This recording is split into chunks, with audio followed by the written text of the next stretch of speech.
Bonjour à tous, bienvenue sur le podcast hebdomadaire de la cellule avec Flavie. Flavie, ça va la pêche ? La pêche. La pêche. Et Aloïs. Bonjour. La patate. Et puis, Toujours. un grand nom, un grand monsieur, Étienne Barrier. Parce qu'aujourd'hui, c'est un petit épisode de Autour de nous, cette nouvelle émission qu'on essaye de lancer avec Fly et Aloïs, sur des éléments, on va dire, qui intéressent les rôlistes de près et de loin. Et puis avec vous, Étienne Barrier, on va étudier le steampunk. Alors, qu'est-ce que c'est le steampunk ? Et d'abord, est-ce que vous pourriez vous présenter pour nos auditeurs qui ne vous connaîtraient pas ? Moi, par exemple, je ne vous connais pas. Donc, présentez-vous. Bonjour, Étienne Barrier, la quarantaine, auteur d'essais. J'ai travaillé sur le personnage romanesque de Fantomas. J'ai donc écrit un livre sur le steampunk.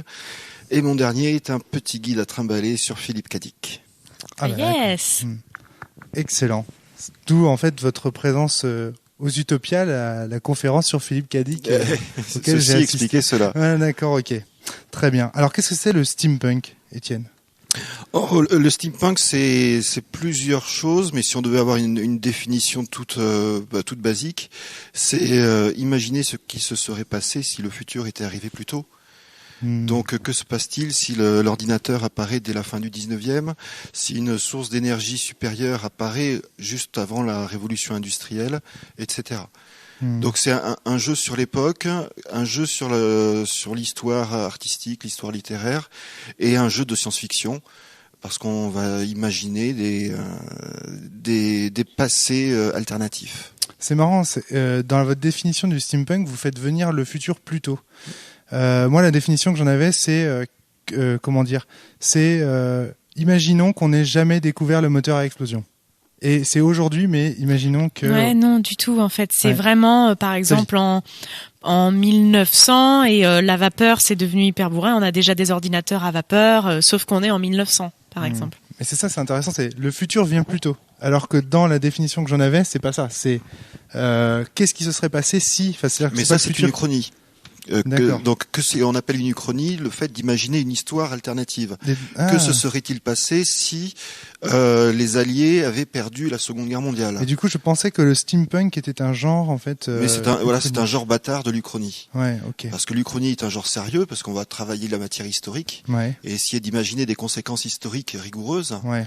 Un petit peu Même si on part sur des conclusions délirantes au final, mais on est rigoureux dans la démarche, tandis que le steampunk, lui, va pas hésiter à emprunter à la science-fiction, à la fantasy, au merveilleux. Donc à partir des... Ouais, c'est assez débridé. Par exemple, je sais pas si vous mettez dans le steampunk Greg Case.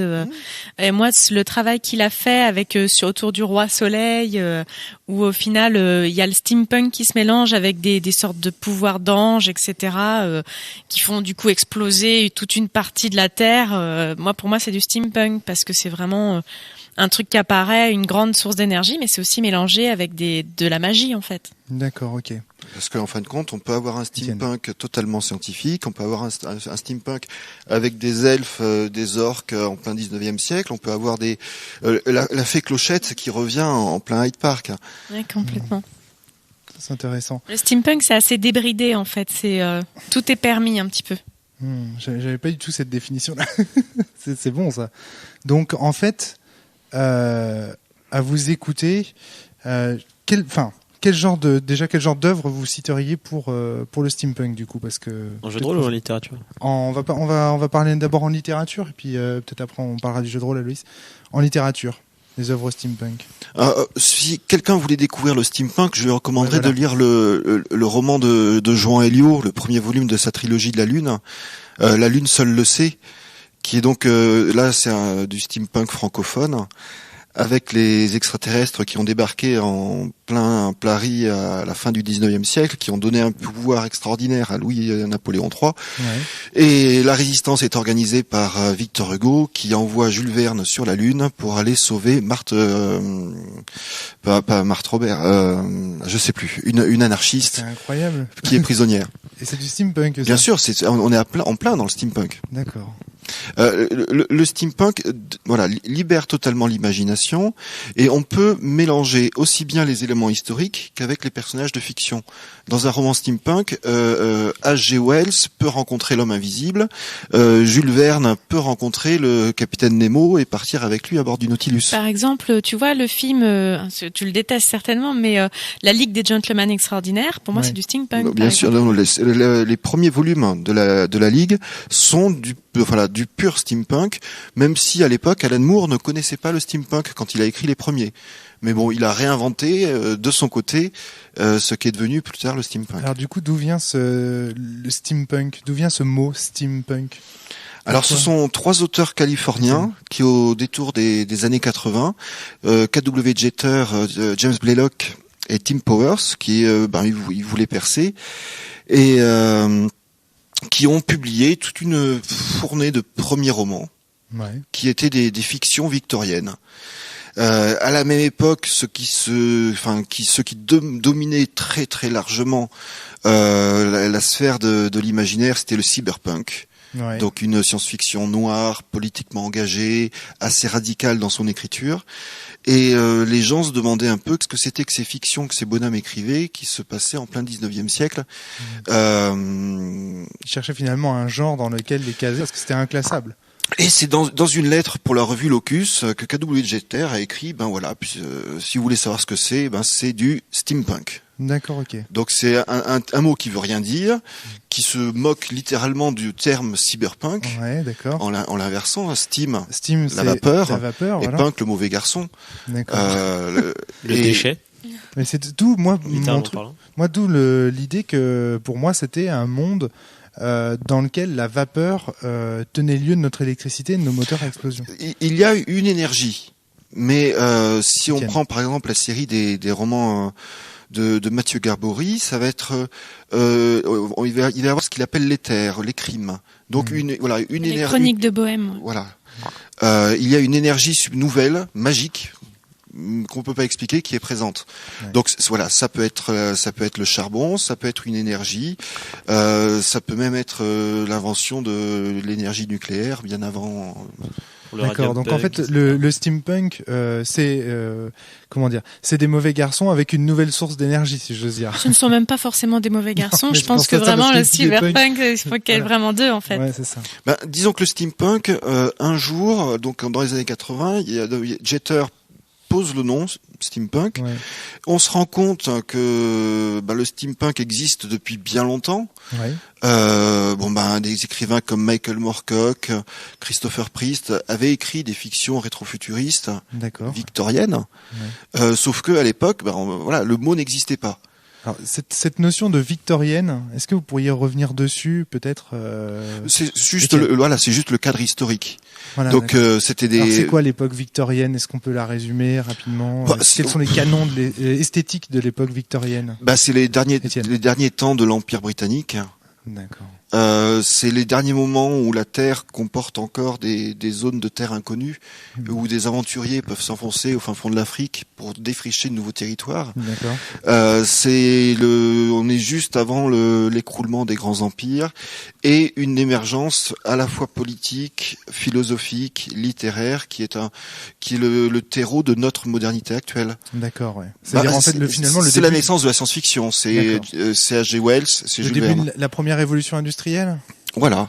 D'un point de vue esthétique, c'est les femmes avec les corsets, les grandes robes, voire les serre-tailles, je sais pas moi, tu vois les premiers avions avec les grosses lunettes sur la tête.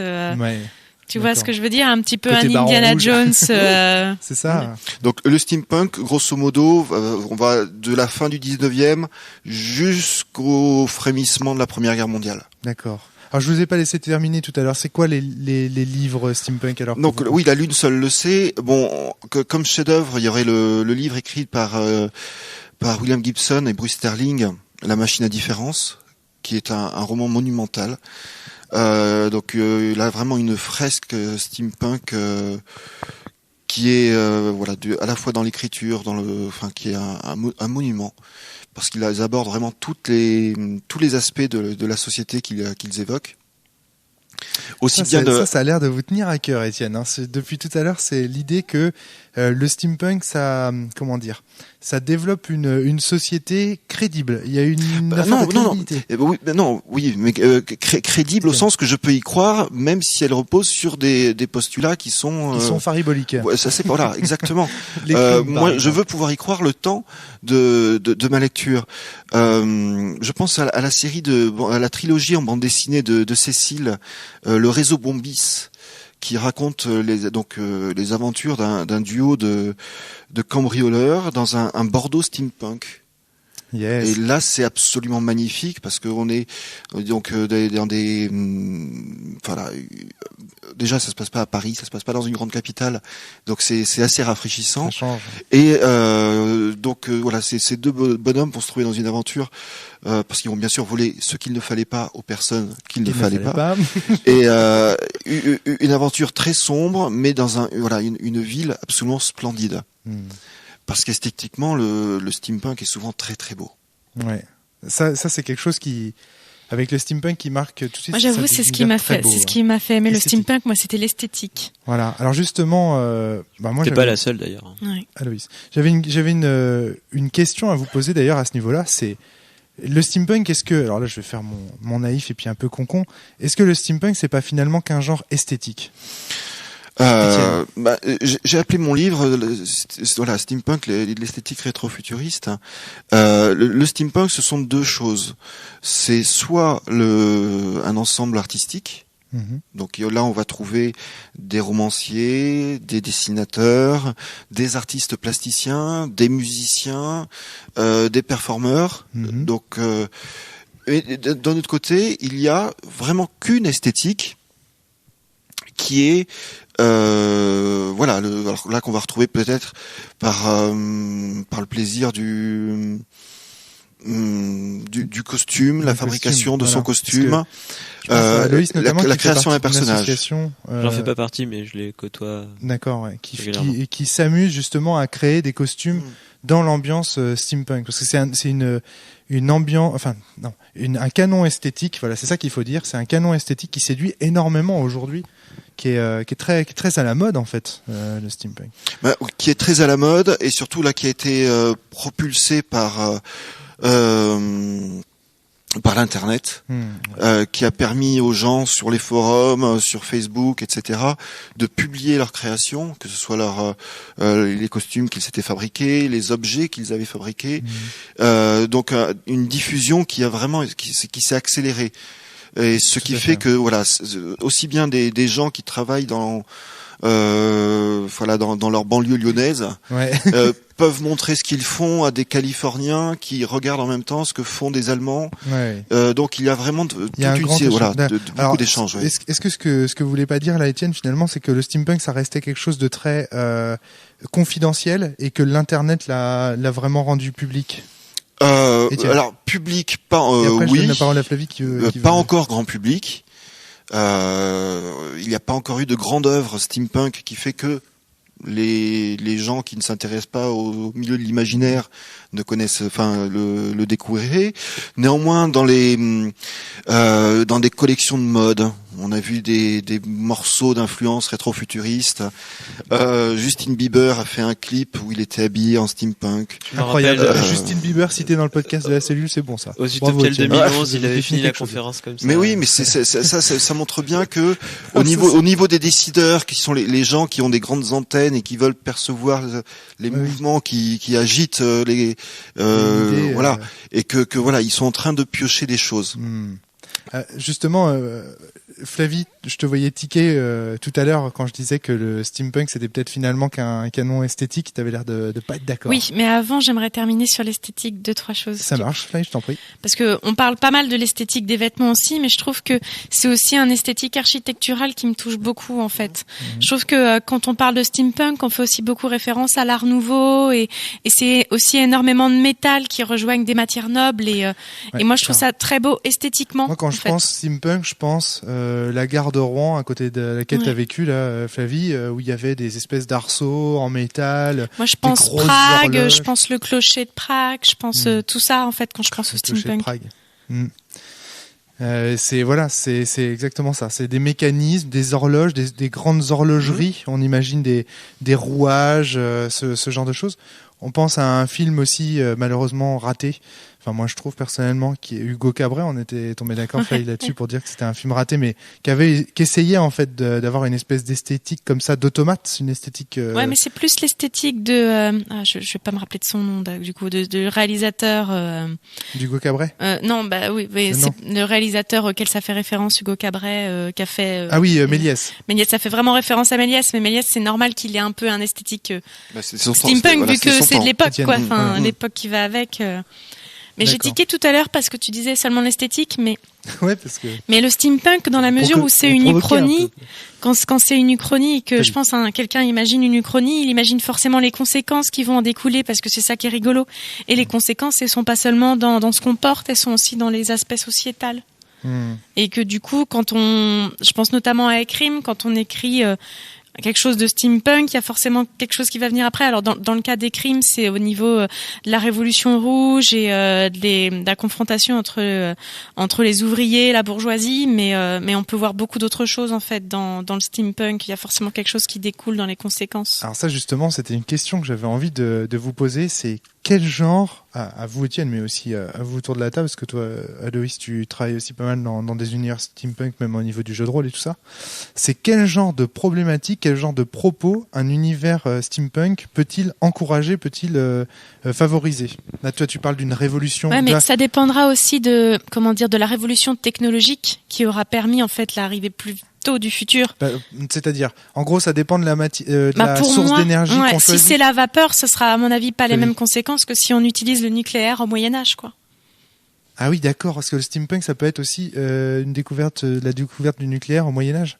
J'exagère. Oui, oui. J'ai exagéré. Bien sûr que il n'y a pas de limite. Mais un univers steampunk, pour moi, c'est l'univers vraiment de l'aventure. Et du progrès, je dirais. Moi. Oui, les deux vont de pair. Des personnages steampunk sont toujours lancés dans des récits qui vont à 100 à l'heure. D'accord, ok. Donc, on peut pas retourner parce qu'il y a toujours ce mouvement qu'il faut garder à l'esprit. Il y a à la fois le retour vers le passé, mais aussi un retour vers les auteurs de cette époque-là. Ouais, d'accord. Okay. Donc, essayer de coller au canon esthétique que ces auteurs ont de se les approprier d'une certaine façon. D'accord, ok. Et pourquoi est-ce que le steampunk est propice à l'aventure spécialement? Parce que qu'est-ce qui vous fait dire ça, Étienne? Parce que ce sont des univers pleins de mystères. Si j'ai un grand méchant qui veut conquérir le monde, même dans James Bond, ils arrêtent de faire des grands méchants qui veulent devenir maîtres du monde. Ouais. C'est plus crédible. Alors que dans le steampunk, ça le reste. Alors que dans le steampunk, on peut avoir un savant fou qui construit des ordinateurs géants et des robots géants. D'ailleurs, dans Steam Boy, je sais pas. Steam Boy, c'est ça. Steam Boy, c'est ça. Alors, Steam Boy, c'est quoi? C'est un manga? Oui, c'est un manga où il y a. Un dessin animé japonais? Voilà. Des films d'animation japonais. Un film d'animation tiré d'un manga. Voilà. Mais où il y a un savant ils viennent de découvrir quelque chose, une grosse énergie qui provient de la compression de la vapeur à partir d'une eau complètement pure. Et il y en a un qui veut diriger le monde avec et l'autre qui veut créer des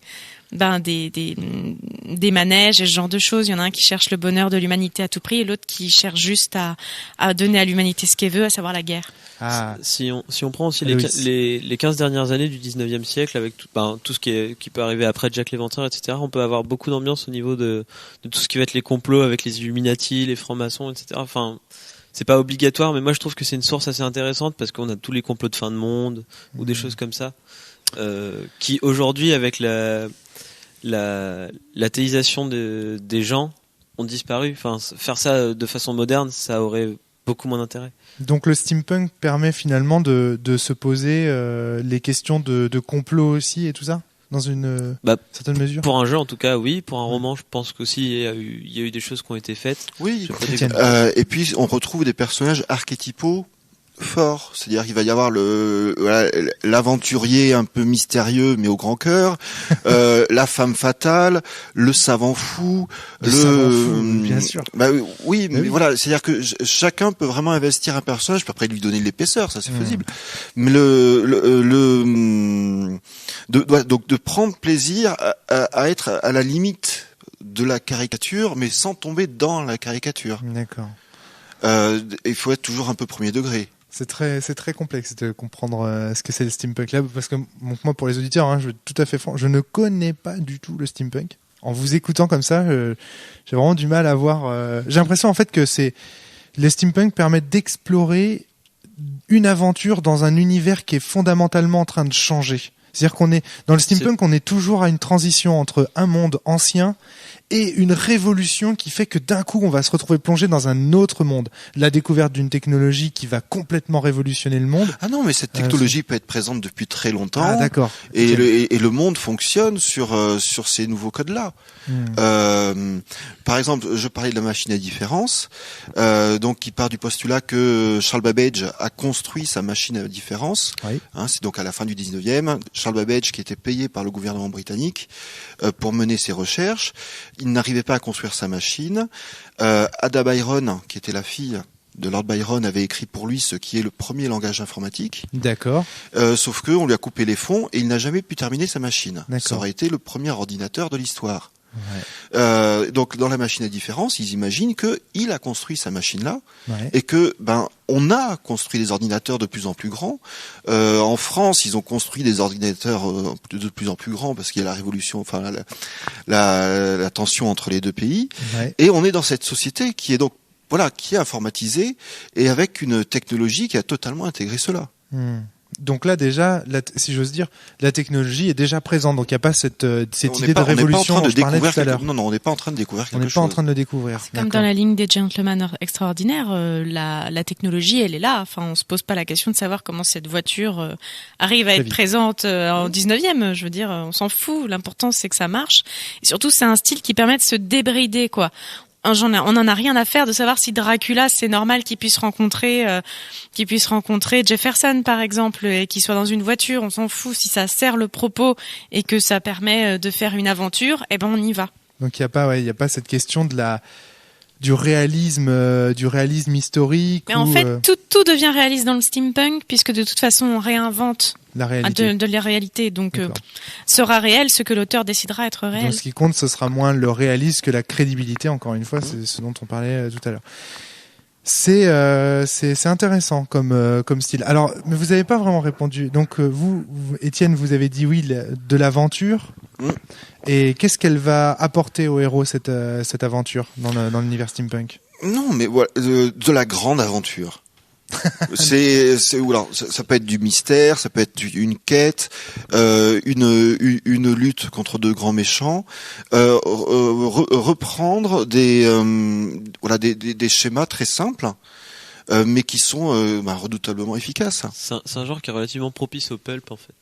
Le pulp. Alors juste ça justement, j'aimerais bien qu'on nous définisse ce que c'est que le pulp. Est-ce que tu saurais définir le pulp? C'est de la grande aventure, c'est des héros modèles, enfin des héros de leur temps.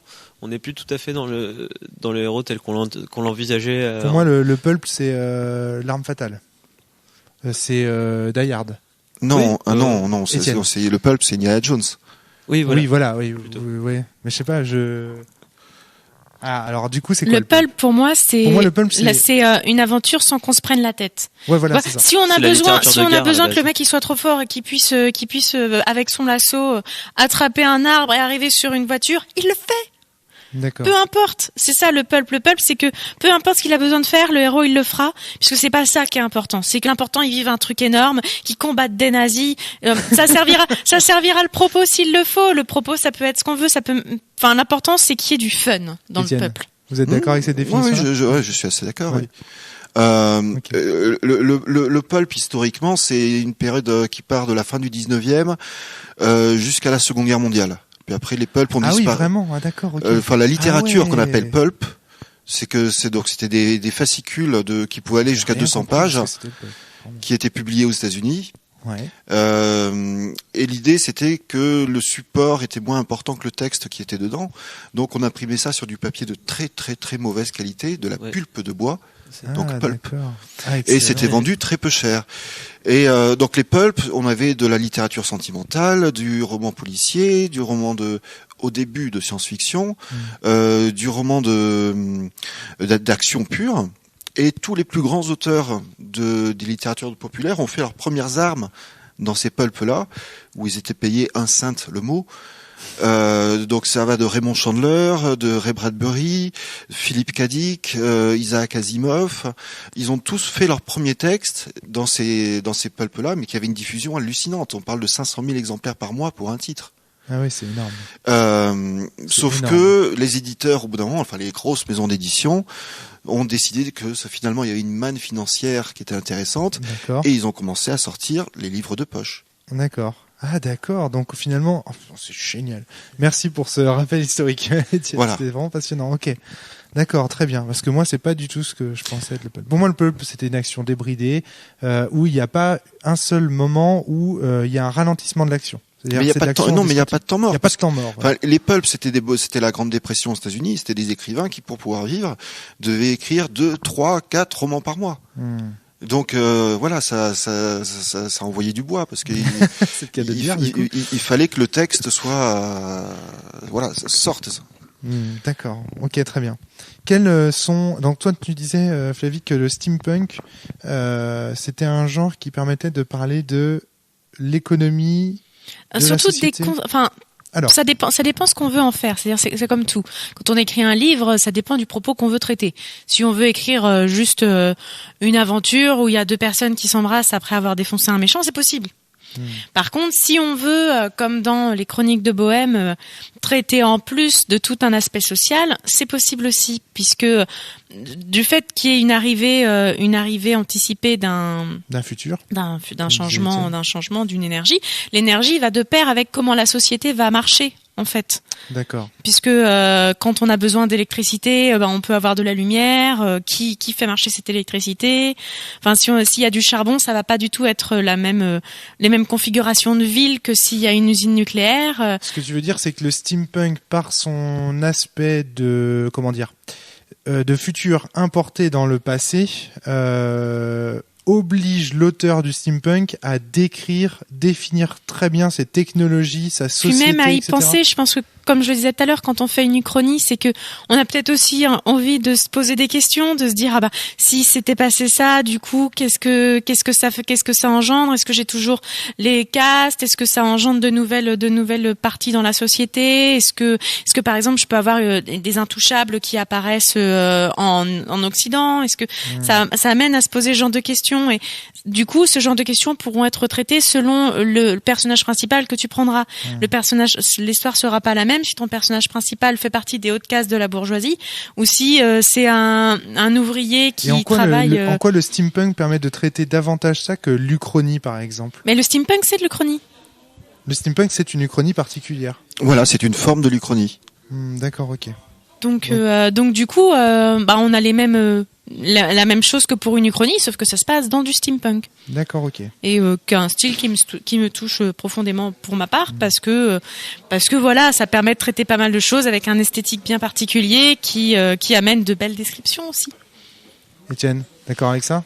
Totalement. Il n'y a pas de, le steampunk est un genre assez mou, donc on peut le prendre soit vraiment qu'au niveau de l'esthétique, et faire quelque chose qui sera assez léger, mais on peut, là je parlais de la machine à différence, où ils vont envisager des scènes d'insurrection populaire, avec un contenu et une relecture sous-jacente de notre propre temps et de nos propres une espèce de métaphore de notre époque. Moi je verrais bien par exemple un Misérable steampunk. Moi je trouve que ça se prêterait très très bien. Gavroche avec sa qui arrive pour contrer, et alors qu'on est dans un univers complètement différent. J'ai vraiment du mal à comprendre comment dire.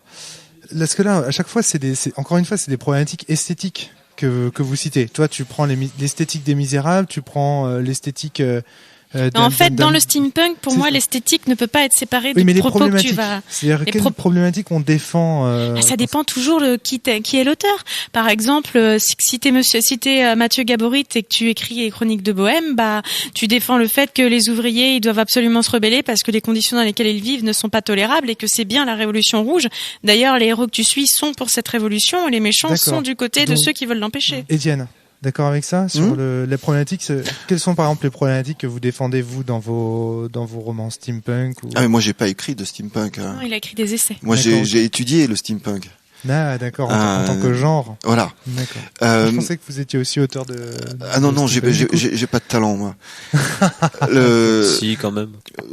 Vraiment l'éventail est extraordinairement large. Ouais. Parce que si on regarde en bande dessinée, ça va de la série là de Empire, qui raconte une grande fresque donc napoléonienne steampunk, qui va mélanger donc scènes d'action, scènes de guerre, des scènes d'espionnage et bien sûr des scènes d'amour.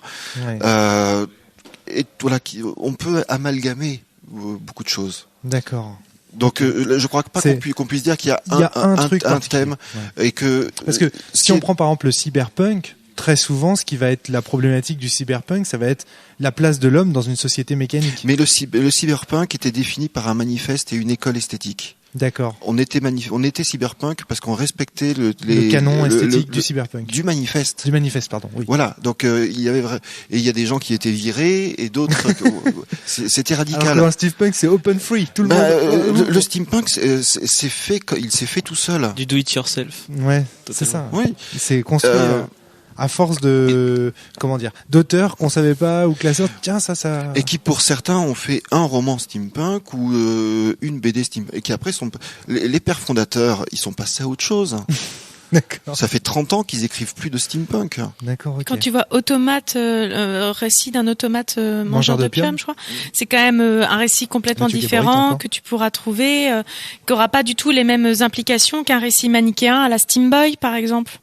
Peu importe, en fait, c'est à un moment dans l'histoire, on choisit notamment, par exemple, l'énergie qui va permettre de tout changer, aussi parce que ça va te servir ton propos. Alors si le propos c'est juste d'avoir des trucs hyper bourrins pour pouvoir faire un truc manichéen, c'est pas la même chose que si tu choisis la vapeur avec des ouvriers. Est-ce que tu penses que Steam Boy changerait fondamentalement si à la place de la vapeur ce serait du nucléaire? Ce serait pas la même chose. Les nucléaires, ça a des conséquences différentes. Si la bombe explose, du coup, ça détruit. Ce que je veux dire, c'est-à-dire une autre source d'énergie. Ah oui.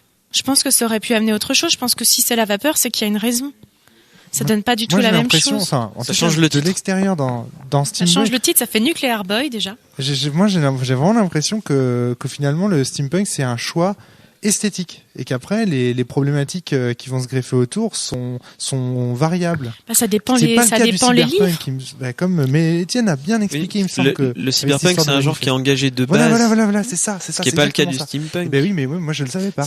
Ah oui, d'accord. Voilà, c'est ça. C'est comme l'heroic fantasy, tu demandes pas nécessairement quelle problématique l'auteur défend. Si tu vois juste des elfes qui se battent contre les nains, ce sera pas la même esthétique. Mais je pense qu'on tombera d'accord pour dire que les problématiques qui sont défendues par l'heroic fantasy, c'est des problématiques liées au voyage initiatique et à la quête d'un héros, par exemple. C'est-à-dire la grandeur. Je veux dire, dans les trucs d'heroic fantasy, on te raconte pas comment vit le paysan du Mordor. On te raconte comment vit le grand roi, etc. Il y a une le hobbit qui part à l'aventure. Oui, mais c'est justement comment du petit on arrive au grand en fait. Tu vois ce que je veux dire? C'est l'heroic fantasy, c'est ça. Et moi, je pensais que le steampunk, il y avait aussi quelque chose qui était associé comme ça. C'est pour ça que j'avais préparé mes questions dans ce sens-là. Et là, je me retrouve bien emmerdé parce que j'ai plus de questions. Non, mais le truc, c'est que moi, j'avais vu ça comme ça. Alors que pas du tout. En fait, j'apprends que c'est un milieu composite, le steampunk. Qui permet juste, du coup, d'être débridé vu qu'il n'y a pas de loi qui le contraigne. C'est aussi pour ça, vu qu'on n'est pas comme dans du cyberpunk, t'aurais du mal à faire arriver Dracula, par exemple. Alors que là, on s'en fout, tu vois. Enfin, c'est un style esthétique qui permet de faire un peu ce qu'on veut. D'accord. Alors au cinéma, pas de steampunk? Il y a eu des films avec des influences steampunk, je pense, mais bon, pas des bons. La Ligue des Gentlemen Extraordinaires qu'on a cité tout à l'heure est très mauvais. Qui est une honte. Il y a eu Adèle Blanc-Sec qui est une honte. Les Mystères de l'Ouest, qui est assez terrible. Il y a une araignée steampunk splendide. Les Brigades du Tigre, est-ce qu'on le place dans le steampunk ou pas? Parce que... Ou dans les bons films. Pas dans les bons films, je crois que là, par contre, on se pose pas la question. Mais par contre, il y avait Sucker Punch de Zack Snyder, qui a été pas mal critiqué, que personnellement j'aime beaucoup parce que je peux voir des nanas en jupette avec de grands sabres se battre contre des robots géants. Ça m'a pas du tout touché pour le coup. Moi, on aurait mis un bel Apollon peut-être, je sais pas. Oui, mais voilà, il était à fond dans l'esthétique. Bon, il y avait pas de scénario. C'est le problème. Le film obéit à une des lois de Steve Jackson qui est que un divertissement est toujours plus drôle quand on tue des nazis dedans. Oui, il y en a dedans. Pour citer le Munchkin. Mais en tout cas, ça s'appelle La Terre de l'Amitié. Comment dire, c'était quoi déjà le film dont on parlait tout de suite avec les nanas là? Sucker Punch. On m'a dit aussi que qu'il y avait un propos féministe derrière en fait, parce que le propos féministe de loin vu par un mec qui aime bien voir des nanas en mini-jupe quoi. Il y avait du second degré aussi où je sais pas, vous aviez vu ça, voilà, moi j'ai beaucoup de tendresse pour ce film. Je peux penser aussi au Captain America. Mais là on est vraiment aux frontières du steampunk, on est plus en train de tomber dans le rétrofuturisme. Ouais. Donc le dieselpunk, c'est-à-dire quand toute la période après la Première Guerre mondiale. Alors le rétrofuturisme, c'est aussi du steampunk. C'est plutôt le steampunk qui appartient au rétrofuturisme. C'est-à-dire le fait de revisiter le futur tel qu'il était imaginé. D'accord, ouais, ça marche. Ok, je comprends. Ça va dans ce sens-là. Voilà. Donc au final, ce que vous êtes en train de nous dire, c'est qu'au cinéma, il n'y a pas grand-chose. Il n'y a pas grand-chose. Est-ce que Arsène Lupin, on pourrait pas le mettre dedans? Mais Vidocq. Oui, non. Enfin, c'est des personnages qui peuvent être importants. C'est comme ce sont des choses qui appartiennent à la fin du 19e, donc évidemment fin 1900 1900 donc du coup évidemment ça l'esthétique se rapproche vu qu'il y a pas mal de steampunk qui viennent de là, mais c'est pas pour ça que quand même c'est du steampunk. Faut pas confondre, je pense, des films de genre d'époque et des films steampunk. Ouais, mais il y a eu un Arsène Lupin qui a été fait il y a pas longtemps. Bon, je l'ai pas vu, mais après je me demande s'il y a pas une esthétique steampunk. Il y a une esthétique parce que c'est une époque victorienne. Maintenant, ça s'arrête là. D'accord. Du coup, je pensais aussi à Dark City, mais c'est encore c'est spécial. Non, quoi. c'est plus. Non, là c'est de la science-fiction, ça. C'est de la science-fiction complète. Oui. Je sais pas, je trouve que l'univers de Dark City, le côté parce que voilà, nous sommes dans des années 50, un futur noir, qui est revisité. Mais non, là on est vraiment c'est des extraterrestres. Oui, tout à fait. Ouais. Donc là on est dans la SF dickienne. Mais c'est rigolo parce qu'on s'en aperçoit qu'à la fin en fait. Pendant tout le film. Oui, mais quand même le film n'est pas du tout steampunk puisque déjà les femmes c'est pas du victorien, les hommes ils sont habillés comme dans les années 50, il y a pas du tout d'art déco, on n'est pas du tout dans cet univers là quoi. Enfin c'est bien d'avoir un bon naïf, un vrai naïf pour une fois. C'est cool. Donc jeux vidéo un petit peu, Étienne, vous y connaissez BioShock. Oui. Ah ouais, c'est bon ça. Mais là encore, on est dans la fin du steampunk. On est dans une esthétique plus proche des années 50. Alors qu'est-ce que vous en avez pensé de BioShock? Vous y avez joué? Oui. Le BioShock 2 fois. Le premier, je l'ai terminé 2 fois. Parce que la première fois, je sursautais trop souvent. Il est extraordinaire ce. Ouais. Et le deuxième est bien, mais bon, il y a plus la surprise. Voilà. Moi, j'avais adoré les petites filles. Bonjour, Monsieur P. Moi, c'est le passage avec comment s'appelle-t-il déjà le grand méchant Andrew Ryan, avec son club de golf là où il fait son speech. Là encore une fois, le grand méchant. Pourquoi le steampunk est le grand méchant du coup? Pourquoi est-ce que c'est propice à un grand méchant? Parce que moi, du coup, j'étais parti dans l'idée révolution, nouvelles matières premières. Donc forcément, il y a quelqu'un qui a des nouvelles matières premières. Donc forcément, grand méchant. Mais du coup, pourquoi grand méchant steampunk? Non, parce qu'il faut un méchant pour qu'il y ait une histoire. Ah. Puis comme on te l'a dit, c'est débridé. Alors il faut forcément un grand méchant, très méchant. Parce que sinon, on fait du Jean-Luc Godard s'il n'y a pas de méchant. Où est passée cette merveilleuse voiture? C'est tout au niveau steampunk dans le jeu vidéo. Au niveau steampunk dans le jeu vidéo, j'aurais deux trois autres jeux moi personnellement. Il y a Civilization Call to Power, qui à certains moments, et Rise of Nations. World of Warcraft, il y a des personnages steampunk. Enfin voilà, on va trouver beaucoup de clins d'œil esthétiques. Moi, on m'a craché dessus aussi une fois parce que j'ai dit que Fallout 3 descendait un peu du dieselpunk. Fallout 3, ouais. Parce qu'on est dans la société des années 50, en fait. C'est du post-apocalyptique. Oui, mais c'est la société c'est ce qui s'est passé après, les déviances de radio, du dieselpunk. Parce qu'il y a la radio qui nous fait penser à ça. Il n'y a pas que ça. T'enlèves ça. Il n'y a pas que ça. Enfin, quand tu visites bien le jeu, il y a plein de choses qui font allusion à cette époque. D'accord. Le design des personnages rappelle vraiment pour moi les bandes dessinées de Assassiner Aloïs dans les commentaires si vous n'êtes pas d'accord. Oui, mais je l'ai fait c'était dans un article sur un blog sur le steampunk que je me suis fait descendre, donc voilà. Moi je pense que t'enlèves la radio. Oui, bah si j'y joue sans le son. Aloïs. J'en avais un dernier en tête que j'ai oublié. Ça va te revenir. Mais bon, c'est pas très très important, mais ça en fait déjà quelque chose. Et je pense que dans les mangas, alors même si pour moi il n'y a pas vraiment de manga steampunk, dans les mangas il y a pas mal d'esthétique quand même steampunk, notamment au niveau des femmes, parce que ce sont des vêtements qui sont quand même très beaux en fait, les vêtements steampunk femmes. Et les mangas prennent beaucoup dans cette esthétique-là, la mini jupe cuir avec les grandes guêpières, le serre-taille. Et on peut trouver énormément ça dans l'esthétique manga pour les filles. Alors le manga justement, Étienne, quel genre de manga Là, il y a un manga francophone qui vient de sortir. J'ai le titre sur le bout de la langue et bien sûr moi aussi j'oublie. Fait par deux Français. Les personnages principaux c'est H.G. Wells et Jules Verne. Et il faut dans un monde où le papier n'existe plus parce que chaque fois que quelqu'un écrit quelque chose, ce qu'il écrit accède à la réalité. D'accord. Et le grand méchant a bien sûr accès à une ramette de papier énorme, et il crée des choses et des créatures qui détruisent Londres. Et seul Jules Verne a l'imagination suffisante pour écrire des choses, des créatures qui pourront l'annihiler. Donc c'est un petit manga et il y a 6 tiges je crois dans le titre. Je suis sûr que quelqu'un vous le mettra dans les commentaires. Et 20 000 lieues sous les mers, est-ce qu'on le place dans du steampunk? Le film, ouais. Qui est une splendide trahison totale du livre. Oui, bien sûr. Trahison. Parce que le choix du Nautilus par Disney est un choix volontaire de faire un Nautilus de briques et de broc. Et ils ont représenté un Nautilus qui était vraiment un amalgame de capture de guerre. Tandis que dans le livre, Verne en fait le nec plus ultra de la technologie de son époque.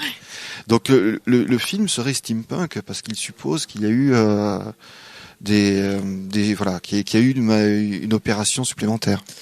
Alors, pour en revenir au manga, si ça dérange personne. Non, communément accepté, il y a Fullmetal Alchemist. Ah oui. Oh, bien sûr. Et pour vous, c'est du steampunk. Ah oui. C'en est totalement. Oh là là, j'y comprends rien. Il y a eu. On va te faire regarder des films et lire des livres. En ce moment, il y a The Arms Peddler qui est publié chez Kiyun, qui pour moi répond à ça, qui a été commandé par Square Enix, donc une boîte de jeux vidéo, comme quoi tout se rassemble. Ouais. Et j'ai vu il y a quelques temps un qui s'appelait Desert Punk, qui m'a vaguement fait penser à tout ça. Mais du coup c'est le côté un peu vide du désert, donc il y a moins de choses à voir. C'est vraiment intéressant. Tout ce que vous classez dans le steampunk, c'est fou. Et puis bon, enfin, la chose qui intéresseront probablement le plus les rôlistes qui nous écoutent, les jeux de rôle. Maintenant, on va parler un peu plus de jeux de rôle steampunk. Alors Étienne, les jeux de rôle steampunk. Ils sont anciens. Ils sont anciens. Moi, on a les premiers jeux de rôle steampunk qui apparaissent dès le courant des années 80. Ouais. Ce qui explique qu'actuellement, si vous faites une recherche, vous pourrez en trouver beaucoup qui sont maintenant en libre téléchargement. Ouais. Ou plus accessible. Écrime par exemple. Écrime, j'ai mis longtemps pour le trouver. Oui, Écrime n'existe plus. Castle Falkenstein. Oui, mais après ça a été repris par GURPS. Donc là c'est trouvable. Beaucoup de systèmes qui sont ou alors des gens qui propose des modifications pour intégrer des éléments steampunk à un système. Des add-ons en fait au système de jeu pour intégrer du steampunk. Et qui mettent ça directement sur internet. Moi, je fais le pari qu'ils n'intègrent pas des choses au Lady système Blackbird, de jeu, au système qu'on de avait testé sur la cellule. Oui, Lady Blackbird d'une certaine manière. Il y a Victoriana. Et puis le Victoriana. Gaslight Fantasy. Et le jeu de la brigade chimérique. Oui. D'accord. Alors Étienne, vous avez joué à quoi vous dans tous ces jeux-là? Moins pas. Il y a eu moi, je jouais à l'appel de Cthulhu, mais ouais, nous aussi. Mais c'était mais c'était déjà mon goût ou à Daredevils. Daredevils, ça je voulais pas. Ah mais voilà, vous étiez pas né. Mais Non, j'ai jamais joué à des jeux de rôle steampunk. J'ai fait des jeux de plateau, parce que là aussi il y en a beaucoup. Il y a des jeux de plateau. Il y a les rêves d'acier aussi en steampunk. Un jeu de plateau alors là j'ai pas de titres qui me viennent. Timeline, je crois. Je trouve sur l'esthétique de la boîte est très steampunk. Il y a eu Steam Torpedo aussi récemment. Alors, Désolé de t'avoir interrompu. Dans le jeu de rôle, par exemple, dans les jeux de rôle steampunk, est-ce que vous y avez joué, Aloïs? Moi, j'ai joué à un jeu de rôle amateur steampunk. Qui est On peut en parler? C'est un de mes amis qui l'avait fait, il a jamais été diffusé ou autre, okay. donc il s'appelait Machination. Voilà, si les gens qui font du jeu de rôle steampunk les sortent pas, forcément on n'en aura pas, hein. Oui. En même temps. Bon, d'accord. Tu liras de ma part. J'ai lu Exil, qui s'en rapproche aussi. Ouais, exact. Et j'ai lu Victoriana et Uchronia 1888 il y a quelques temps, qui touchent aussi beaucoup à la fantasy en plus du steampunk. Oui. À mon avis. Ouais. D'accord. Il y a Space 1889, Pas vu. qui est là un très vieux jeu, c'était donc Star Trek à la sauce 19e siècle. Faut le faire. Je sais pas si c'est toujours édité. La boîte était sublime. Il y a. Aloïs, t'avais quelque chose à dire? Flavie, toi, t'es Moi, j'ai la spécialiste masterisé à mort Écrime, oui, je suis une fan inconditionnelle de ce truc. Donc, fan de voilà. Mathieu Gabriel. Ouais, mais enfin l'univers qu'il a créé dans Bohème est vraiment fascinant. Il y a plein de choses sur les hommes qui lorsqu'ils perdent. Enfin, moi, le truc qui m'a vraiment fait aimer, c'est cet homme qui a perdu une jambe et qui le remplace par une roue de vélo. Ou tout cette esthétique là qui arrive parce que du coup il y a la vapeur et en même temps il y a autre chose. On sait pas ce que c'est l'écrit. Moi, je trouve que c'est un univers assez mystérieux et fascinant. Et qui laisse beaucoup de place justement pour parce que des fois le problème c'est qu'il y a des univers intéressants, mais quand on veut se projeter dedans, on n'a pas de place pour créer sa propre aventure. Tandis qu'ici l'univers est assez large pour qu'il soit possible de s'y insérer sans tout casser. Hein. Et puis il y a tellement de personnages possibles à créer qui auront tous des quêtes vraiment différentes qu'au final c'est vraiment propice à un vrai jeu de rôle où on peut vraiment créer soi-même même une certaine révolution. Je veux dire, on n'est pas forcé de rester dans le canon, on peut prendre tout un autre endroit et créer tout plein de choses, quoi. Aloïs. Moi là, en dernier, je pensais à on peut critiquer ou non, mais Deadlands. Dans les aventures dans le Weird West, bien sûr que si. Pour moi, totalement dans le thème. Ah non, Deadlands, c'est... Ah oui, mais bien sûr, je l'avais oublié celui-là. à fond, Deadlands. Tu y as pas joué, toi? Ah si, moi on en a fait une campagne entière. Ouais, si. Et moi, ce qui me plaisait d'entrée de jeu dans Deadlands, c'était justement le système qui est assez classique, hein, au final, avec des compétences. Il y a quand même les cartes pour les... Mais voilà, c'est ça. C'est-à-dire qu'il y avait une esthétique. Et encore une fois, steampunk esthétique, tiens, qui renforçait vraiment le jeu, à savoir ce système de cartes, c'est-à-dire que les tours d'initiative sont déterminés par une pioche de cartes. On pioche par exemple, si j'ai 5 en initiative, je pioche 5 cartes, toi t'as 4, tu pioches 4 cartes, etc. Et on va abattre les cartes en fait au moment où on effectue nos actions pendant le combat ou au cours d'une action. Et ça, vraiment, ce côté poker, ce côté esthétique était super. Et il y avait une autre astuce qui était les balles, le nombre de balles qu'on avait dans le barillet, qui était avec des trombones qu'on mettait sur le côté de la... Non mais c'est des petits trucs tout simples, mais c'était génial. Oui, et donc au fur et à mesure que le barillet descendait, forcément descendait son petit trombone, et donc on avait cette évolution là comme ça, et plus de balles, on voyait les trombones qui diminuaient, les cartes qui s'abattaient, enfin il y avait vraiment le côté saloon, JDR de saloon si j'ose dire, qui était vraiment intéressant. Et là du coup c'était vraiment l'esthétique en renfort du style littéraire du jeu, si j'ose dire.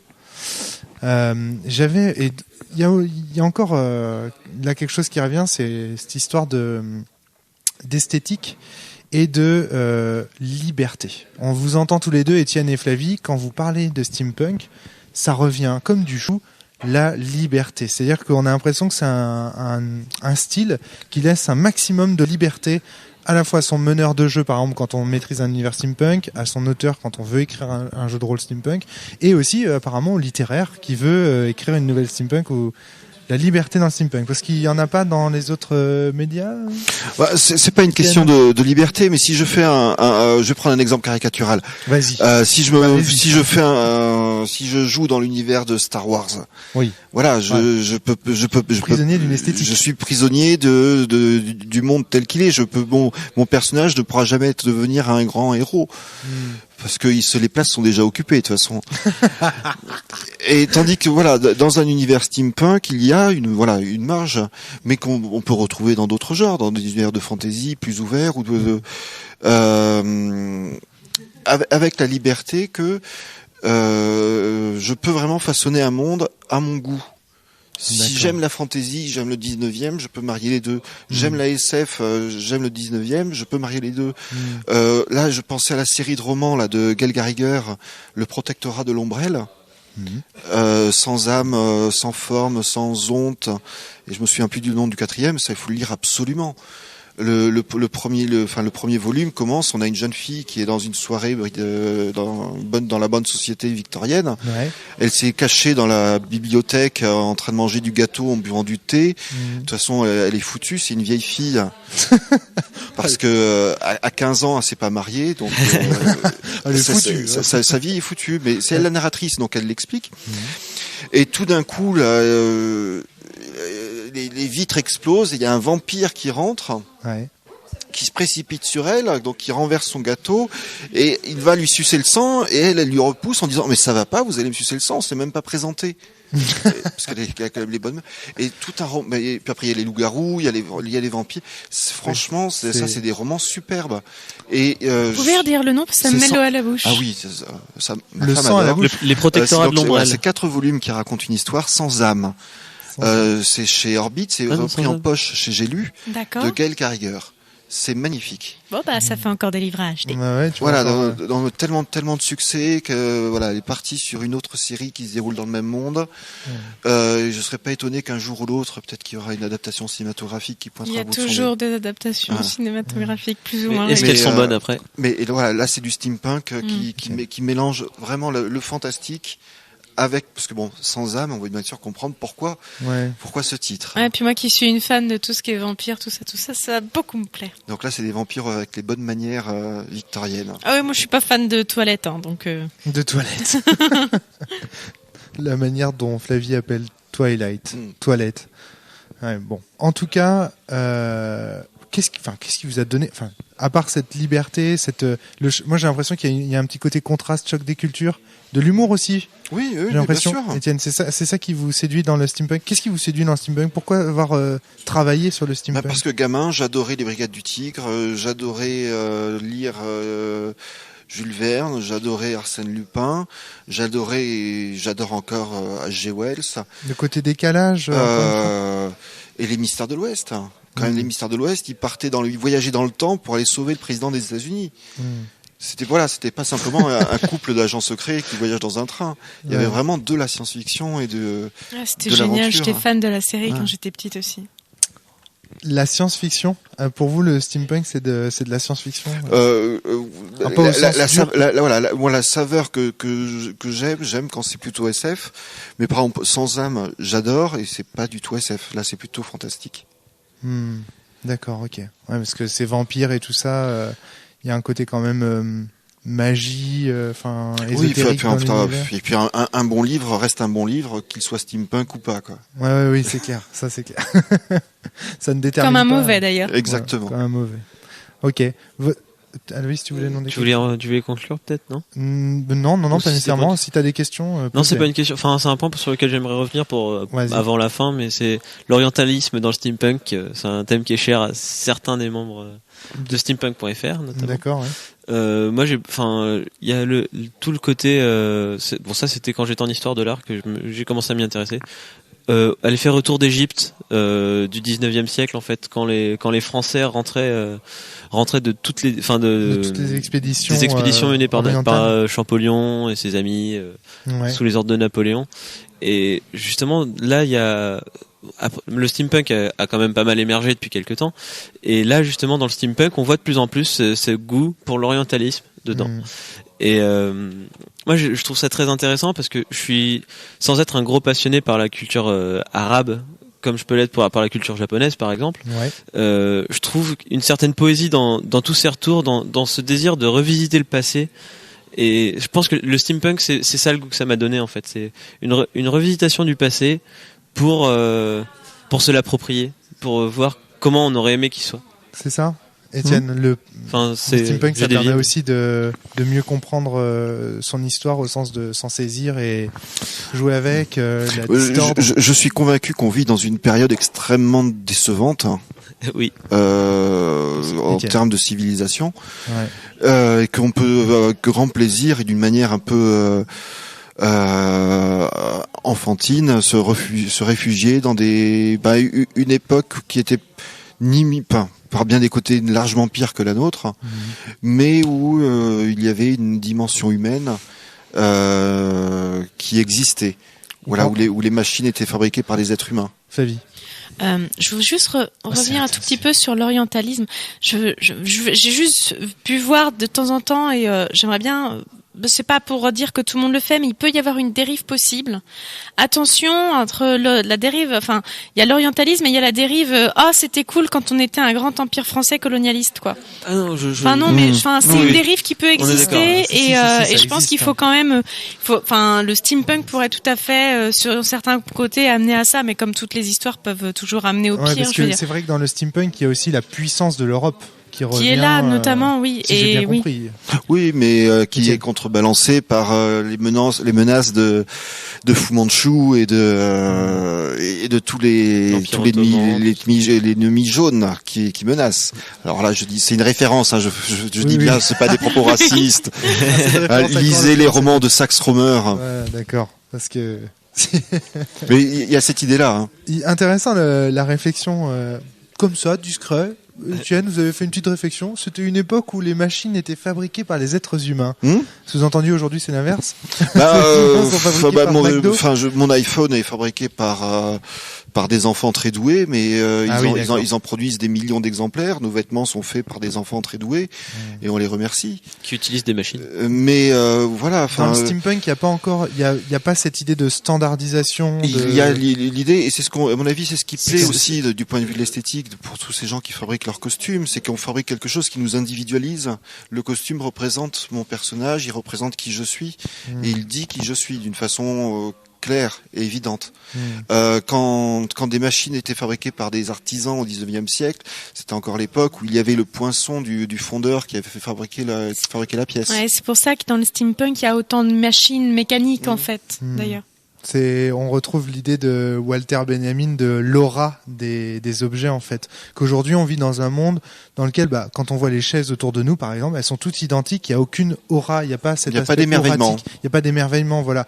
Alors que dans le steampunk justement, quand on voit Dracula, alors qu'on a toujours vécu dans un univers, dans la ville où, je sais pas, du coup je sais pas ce que c'est que le steampunk, donc j'ai du mal à trouver des exemples, mais en gros il y a l'idée que on va s'émerveiller parce que tout à coup on découvre quelque chose de nouveau. Mais c'est pour ça que quand on joue à un jeu de rôle steampunk aussi, il y a souvent quelqu'un à la table qui finit par créer quelque chose. Par créer un robot ou créer un objet, ou ça arrive très souvent. C'est pour ça que la fiche d'équipement, je pense dans un jeu de rôle steampunk, notamment si vous voulez en créer un, je pense qu'elle est. Le steampunk, c'est un univers de personnages, de gens créatifs, dans la mesure où c'est un univers un peu chimérique où on va composer, on va faire de la composition. On peut être soi-même composé. Je pense c'est pour ça que vraiment, si vous créez un jeu de rôle steampunk, n'oubliez pas la fiche d'équipement et ce qu'on peut faire avec. En fait, faut qu'elle puisse évoluer. Étienne, un univers de compositeur, le steampunk? Oui, je pense qu'il est important, c'est dans un univers de jeu que le joueur ait une grande liberté et une part de créativité pour qu'il puisse lui aussi jouer avec les archétypes et les lieux communs. Et là, du coup, le steampunk, tu veux parler, Aloïs? Oui, c'était sur la réflexion sur l'homme et les machines. Tu fascines parce que quand tu lèves le micro comme ça, ok, excuse-moi. Tu lèves le petit doigt, mais c'est caché derrière. Aloïs, excuse-moi, du coup, je t'ai spoilé. Pour moi, le steampunk, dans le sens large, je veux pas rester sur le Victorian punk ou autre. Ça reste une période charnière, en fait. C'est le dernier, presque le dernier moment avant de sombrer dans l'ultralibéralisme, pour moi. Ah, voilà, c'est ça. Parce que les théories économiques vraiment dures commencent au XVIIIe siècle, dans la moitié du XVIIIe siècle, après, si je suis bien mes cours d'économie, ce qui est pas forcément le cas. Et c'est après l'industrialisation dure commence dans cette période-là. Et ce qui peut attirer les gens, c'est peut-être cet espoir que si on avait changé l'histoire à ce moment-là, eh bien, on ne serait pas dans le libéralisme et le capitalisme à outrance. Étienne, est-ce que c'est pas ce que vous vouliez dire tout à l'heure lorsque vous disiez aujourd'hui le monde est foncièrement désenchanté, foncièrement... Oui, parce que, c'est ce que je disais par le retour de la grande aventure, le retour du mystère, le retour de. J'avais pas compris ça en fait. Du coup, je comprends beaucoup mieux. De reprendre le plaisir du premier degré. Si on regarde la production romanesque cinématographique qui parfois est de qualité, souvent on va avoir une part de cynisme ou de désenchantement. Oui. La blasitude. Ou du clin d'œil un peu mou à la Tarantino. Mais Étienne. On peut retrouver avec le steampunk tout un plaisir du premier degré, sans cynisme, sans caricature, où le méchant est méchant, point. Ouais. C'est comme Dr No. Dans le premier James Bond, le méchant est méchant, point. On va pas chercher plus loin. Même s'il a des mains et bizarres. Il a pas de motivation psychologique. Il est méchant, point. Et on se pose pas la question. Et le but, c'est de le vaincre. Ouais, je ferai peut-être du steampunk alors plus tard. Je vous demanderai des conseils pour savoir si c'est oui ou non steampunk. Sans steampunk. Voilà, exactement. Ce sera le quatrième. C'est la nostalgie aussi qui revient dans vos propos. Hein. On parle du passé quand même. Eh oui, mais non, mais même, c'est-à-dire mais il y a un attachement au passé. C'est pas uniquement on parle du passé, genre comme un historien un peu détaché de son propos. C'est voilà, Flavie quand elle citait son gars avec sa roue de vélo, l'époque victorienne, les corsets, tout ça, on sent qu'il y a des étoiles dans les yeux. Moi, je l'ai dit dès le début. Moi, je suis attachée à cette période art déco. Moi, je trouve ça beau. Vraiment beau, et je trouve qu'aujourd'hui nos réalisations architecturales c'est du béton et c'est un cube. On est bien loin du travail qu'il y avait à l'époque. Je suis désolée, mais c'était beau. Enfin, toutes ces affiches de Mucha, c'était magnifique. Donc finalement, le choix esthétique du steampunk aussi signale un choix contre-conformisme. Même pas contre. Moi, je suis moderne. une fan de Klimt, tu le sais bien. Enfin, moi, c'est vraiment une époque qui me parle. Point. Étienne ? Et puis, il est possible de faire beaucoup de choses, de revisiter ses racines. Là, je pense vraiment à la Brigade Chimérique qui propose ce travail-là, de redonner la parole à des personnages oubliés. Les vieux super-héros européens. De faire revivre des personnages qu'on connaît pas forcément. Genre le Nyctalope. Le Nyctalope. Donc, super-héros lyonnais qui a été écrit par Jean Delahire. Ouais. Et qui malheureusement pendant la guerre, ses idées politiques l'ont amené du mauvais côté de la force, côté obscur. Et voilà. Mais donc les aventures du Nyctalope, c'est une quantité de volume. Donc voilà, son pouvoir, c'est d'être Nyctalope. Donc du roman populaire, tout simplement. Et c'est retrouver donc tout cet imaginaire là que nous avons délaissé pour prendre un imaginaire qui n'est pas forcément l'autre, qui va être l'imaginaire américain ou anglo-saxon, qui correspond pas totalement à notre culture. Et justement, grâce au steampunk, on embraye sur des choses qui sont notre culture. Alors, il n'y a pas de jugement de valeur quand je dis ça. Qui sont notre culture. Alors, ça peut être par l'architecture, par l'art, par la littérature, et retrouver des choses qui vont être. Alors, on peut s'amuser à faire du steampunk français, on peut s'amuser à faire du steampunk anglais, on peut faire du steampunk allemand, du steampunk turc, du steampunk polonais. Turkish steampunk. Ça fonctionne sur toutes les cultures. Le mécanisme fonctionne toujours. Okay. Par exemple, un steampunk français, il y aurait rien de mal à voir les trois mousquetaires combattre à côté de Jules Verne, tu vois. Ouais, bien sûr. Ça, c'est les lames du cardinal, qui a de gros traits steampunk. En plus, c'est de sacrés bons romans. L'âme du cardinal. Je vais prendre des notes, je vais réécouter le podcast. Il y a un jeu de rôle qui est sorti en plus, je crois, ou un jeu de société. Il me semble avoir vu ça quelque part sur Trick Track. En tout cas, merci Étienne de nous avoir raconté ce que c'était que le steampunk. Moi, franchement, j'ai appris plein de trucs. J'espère que les auditeurs également. On peut vous retrouver où ? Vous pouvez aller traîner vos guêtres du côté des deux gros sites. Il y a steampunk.fr et French Steampunk, qui sont les deux points de chute de la communauté francophone. D'accord. Et puis pour retrouver Étienne Marié... Il y a les podcasts. Donc il y a le podcast un peu erratique là du Palais des Déviants. Et puis là je traîne sur dickien.fr pour parler de Philippe Cadic et des choses comme ça. D'accord, ok. Eh bien merci beaucoup. Merci à vous. Merci à vous d'être venu nous parler de steampunk. Merci. Bonne journée. À bientôt. Au revoir. Au revoir.